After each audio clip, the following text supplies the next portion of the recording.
Hi, I'm Scott. I'm Machine Gun Dad. We're going to do another in our series on German or 8mm Mausers. In this case, they're not German. We're going to try to help you, tell you what you're looking at, and maybe keep you from getting ripped off. Although in this particular section, it's going to be difficult to get ripped off. Well, these guns I didn't even have in my intro. These are the Polish Mausers, the WZ-29. To be truthful, it's my favorite. But there are basically three variations that I'm aware of. Again, this isn't forgotten weapons. I'm not going to give you it was made by so-and-so and sold by so-and-so to so-and-so and so-and-so. You need to look that up. What I want to basically do is give you an overview, so when you go into a gun shop, you know what you're looking at, and then you can do more in-depth research should you decide to purchase it. Basically, there are three versions, okay, of the WZ-29. First one I'm going to hold up was issued to the Polish military. I'm going to hold this up, and I hope Dave can zoom in where my finger is. All right, Radom, 1935. So this was a Polish military gun. The second version is the Spanish Civil War gun, where they took these guns and they sanitized them and took the markings off and sent them to Spain, I believe to the Republican forces, to fight against the fascist forces. Okay, no markings. Kind of like the sanitized K98 we had in the first video.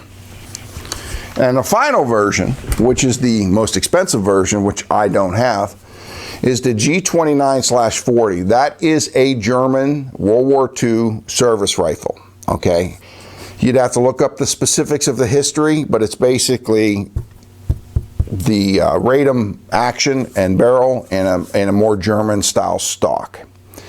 Don't have one of them. They've always been super expensive. I don't know if they were just because either a lot didn't come back because of where it was more on the Eastern Front, or they simply didn't make a lot. I'm not a historian in that factor, but if you see a G29/40 marked on the side of the receiver, the one thing I need to tell you is a lot of them are faked. So you need to do your research, because they're actually in the higher echelon of collector guns. You're going to be in the high teens, if not the twos.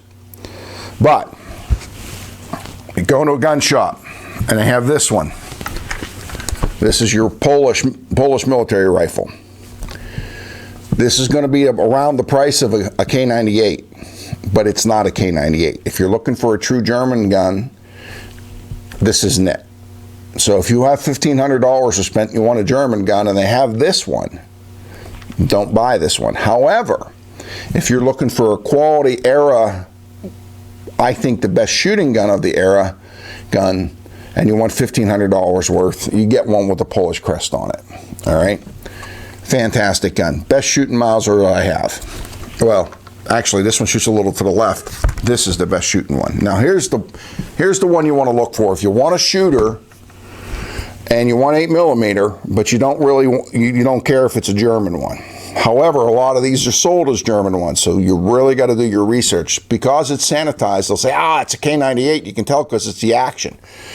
And if you notice, they have turned down bolt or non-turned down bolt. That's the way the Poles made them, and all their stocks are cut this way.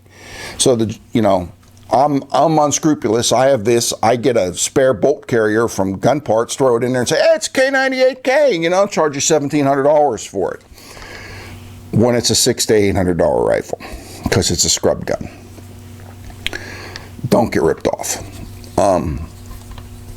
Honest to goodness, this is my best shooting Mauser. I love shooting this gun.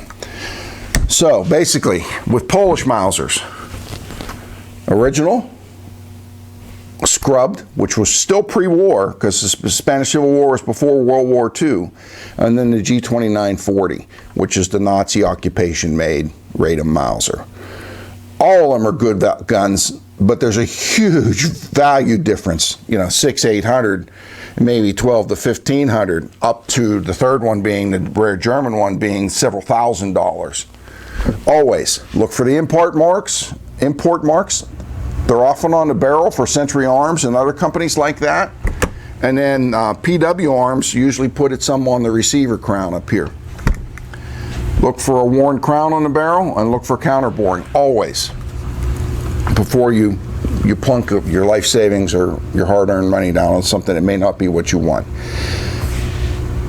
I want you not to get ripped off. I really want you to get into the hobby, and more importantly, the more people we get into the hobby, the government won't take it away from us. Again, thanks for coming to my channel. All right, we're at the live portion of the Polish rifles. Dave again is my guest shooter. I've got so much time on these rifles, it's nice to see other people shooting my stuff. Go ahead, Dave, give the... I believe that is the original gun. This one shoots off to the left a little bit, but I never sighted it in since I restored it.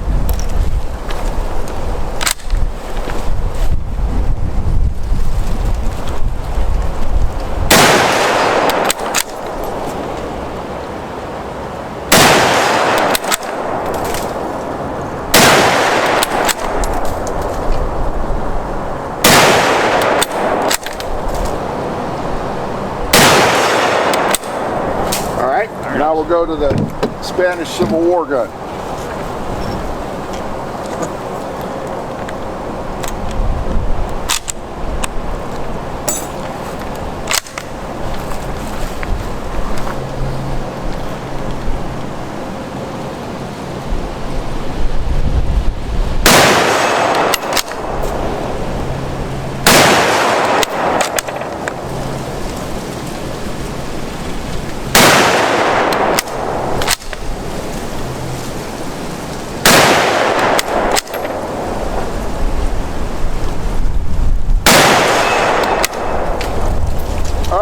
We'll be back with a conclusion in a second.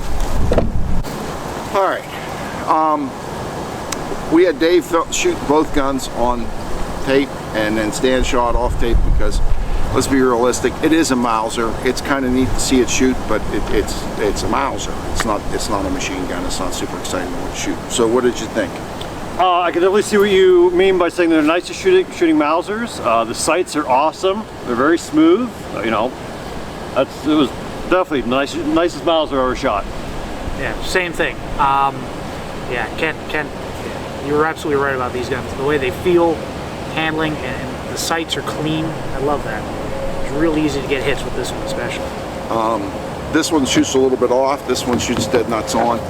I don't know what it is about the stock that's different from the K98K to this, but when you pull one of these up to your shoulder, it just fits. It just feels so good in your shoulder. And to be truthful, the non-bent bolt I like better with gloves. The bent bolt one I still like better in the summer. Again, not K98Ks, but believe it or not, if you get one of the ones with the original markings like this one, or you get the German version, you're easily within K98 prices. So again, great investments. If you check the bore and you look for your import marks and they're nice, great investments, but not K98Ks. But if you find one and you can afford it, buy it. Thanks for coming to my channel.